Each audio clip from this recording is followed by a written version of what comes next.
गीत सरिता।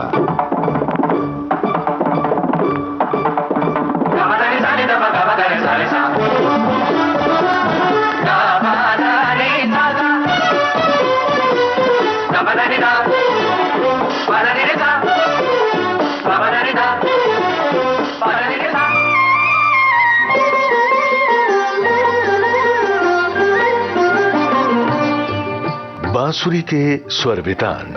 लीजिए सुनिए इस श्रृंखला की दूसरी कड़ी। आमंत्रित कलाकार हैं सुप्रसिद्ध बांसुरी वादक पंडित रोनू मजूमदार।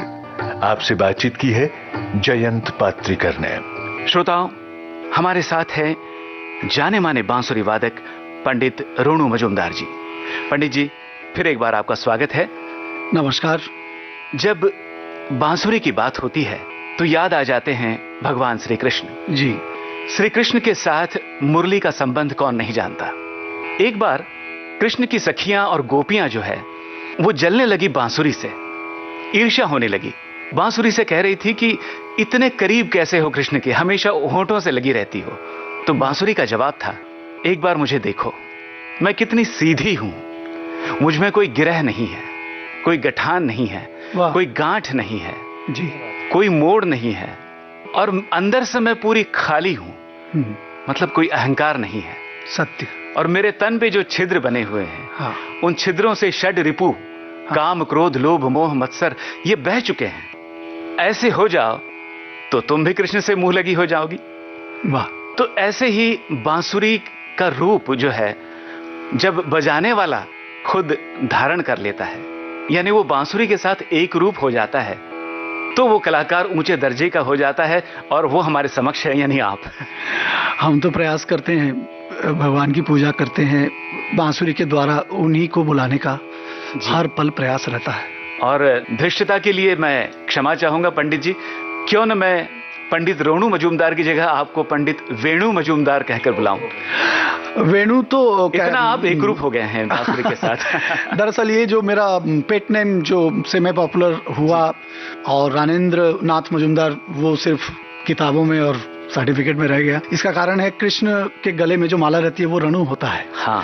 और वो रणु से स्वामी जी मुझे रणु से रोनू हो गया। जी जी। और इसी नाम से रविशंकर जी पुकारते थे, तो ये नाम पॉपुलर होने से यही हो गया। ठीक है, वेणु भी तो रणु जो धारण करते थे वो वेणु बजाते थे। बिल्कुल। पंडित जी, आज इस कड़ी में हम भैरव राग की चर्चा करेंगे। वाह, क्या अच्छा फरमाइश आपने किया है, क्योंकि हम लोग नट भैरव, अहीर भैरव, शिवमत भैरव, ये सब बजाते बजाते आदि भैरव बहुत कम अभी सिर्फ भैरव थाट से ये निकला, भैरव थाट से वो हुआ। ये जो भैरव है ये बांसुरी में बहुत ही कम आपको सुनने को मिलेगा। इसका जो चलन है जी। और रिखब धैवत में जो एक घुटन सी लगती है, जैसे बादल में एक गर्जन हो रही है, घुटन हो रहा है मगर बारिश नहीं हो रही है। अब्दुल अलीम जफर खान साहब ने इतना सुंदर इसको कहा है कि मुझे उनकी याद आ गई आज। भैरव को बहुत सुंदर बजाते थे और वर्णन भी ऐसा करते थे। खान साहब अब हम लोगों के बीच में रहे नहीं, मगर इन उस्तादों की गुणियों की बातें हरदम हमारे जहन में, हृदय में रहता है। तो भैरव से हम शुरुआत करते हैं,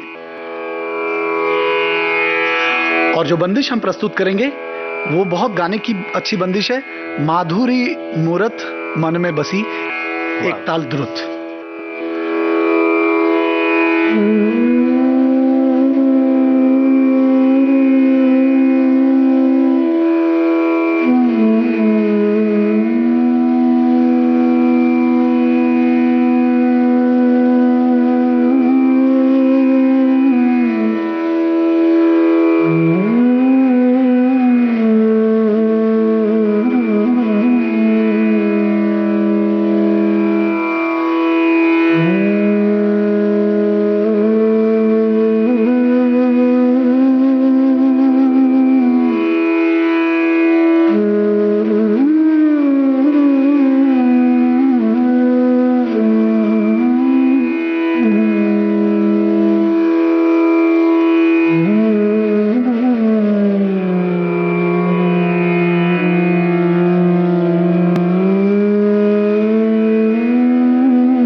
क्या बात है पंडित जी, हमारी इस महफिल में जो शामिल है और रेडियो के समक्ष बैठ करके जो सुन रहे हैं, निश्चय ही वो सारे श्रोता अभिभूत हो चुके होंगे।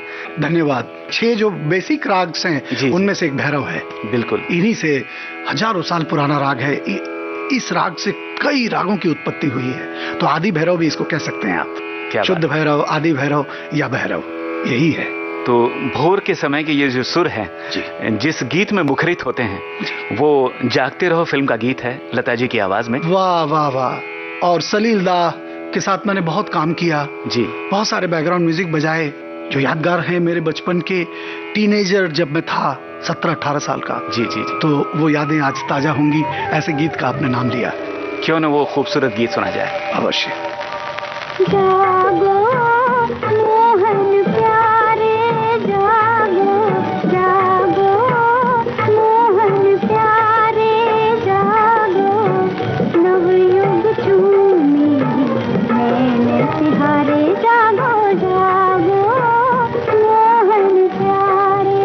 जगरे जगरे जगलियां जागी, जगरे जगरे जगलियां जागी, जगरे जगरे जगरे जगरे जगरे जगरे।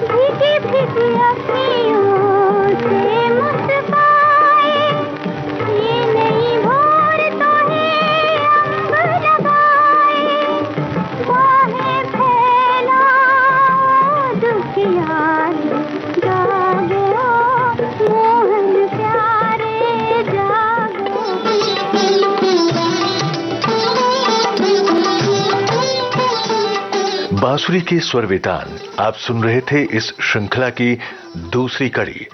आमंत्रित कलाकार थे सुप्रसिद्ध बांसुरी वादक पंडित रोनू मजूमदार। आपसे बातचीत की जयंत पात्रिकर ने। विविध भारती के संग्रहालय से प्राप्त इस कार्यक्रम की प्रस्तुतकर्ता मनीषा जैन।